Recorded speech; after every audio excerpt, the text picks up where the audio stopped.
Hello friend, এই যে দেখছো আমি কি রকমের ফুলের গাছ লেগেছি। দেখো গেন্দা চারা আমি বানিয়েছি, দেখো বাড়িতে কি সুন্দর চারাগুলো তৈরি হচ্ছে। দেখো আমি এখন বীজ দিয়ে চারা তৈরি করলাম। এখন এগুলো উঠায় উঠায় একটু ফাঁকা ফাঁকা জায়গাতে আমি গাছ লাগাবো।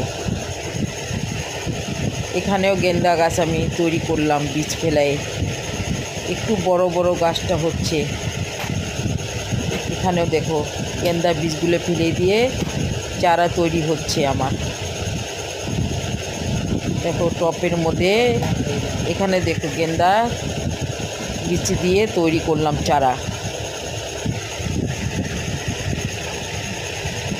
চারা তৈরি হচ্ছে আমার, এগুলো সব চারা বানানো হয়েছে। এগুলোও চারা, ফুলের চারা তৈরি করলাম গেন্দার।